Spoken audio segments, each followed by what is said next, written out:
Bago natin umpisahan, kung mahilig ka sa ganitong klaseng content, maaari bang pakiclick ang subscribe icon?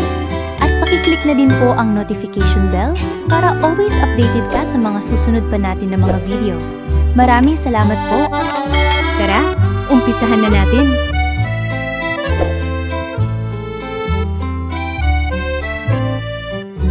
Sa isang sulok ng Metro Manila kung saan nagtatagpo ang modernong siyudad at tradisyonal na kultura, ay dito naninirahan si Maya, isang dalagang 16 na taong gulang na may puso na puno ng pangarap.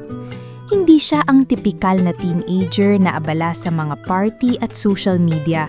Mas gusto niyang magbasa ng mga libro sa lumang library ng kanilang barangay at magsulat ng mga tula about sa mga stars. Isang araw, sa gitna ng isang pagbaha na dulot ng malakas na pag-ulan, nakilala niya si Kiko. Si Kiko ay isang transferee student mula sa probinsya na may simpleng pananamit at mahilig tumugtog ng gitara. Nagtago si Maya sa isang waiting shed nang biglang sumulpot si Kiko, basang-basa at naghahanap din ng masisilungan. "Ayos ka lang?" tanong ni Kiko, sabay bigay ng kanyang pamunas kay Maya.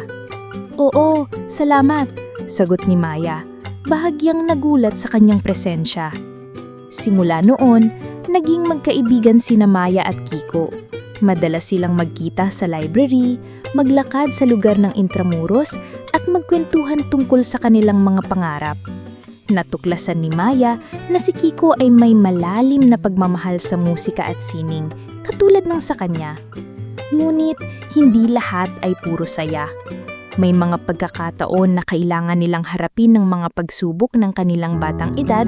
Si Maya na lumaki sa isang konserbatibong pamilya ay nahihirapang ipaliwanag ang kanyang nararamdaman para kay Kiko. Samantala, si Kiko ay kailangang magtrabaho part-time para matustusan ang kanyang pag-aaral. Isang gabi, sa ilalim ng mga bituin sa Rojas Boulevard, nag-confess si Kiko ng kanyang pag-ibig kay Maya. "Maya, alam kong bata pa tayo, pero gusto kong malaman mo na mahal kita. Mahal kita hindi lang dahil sa kung sino ka, kundi dahil sa kung paano mo ako pinapahalagahan." Hindi agad nakasagot si Maya. Alam niyang mahal din niya si Kiko, ngunit natatakot siya sa maaaring mangyari. "Kiko, mahal din kita, pero paano natin gagawin ito? Paano natin haharapin ang lahat ng mga pagsubok?" "Sama-sama," sagot ni Kiko, sabay hawak sa kamay ni Maya.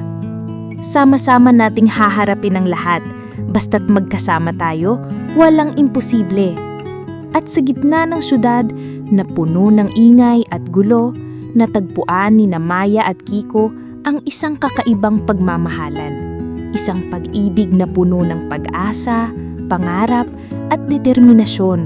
Isang pag-ibig na nagpapatunay na kahit sa batang edad, posible ang tunay na pagmamahal.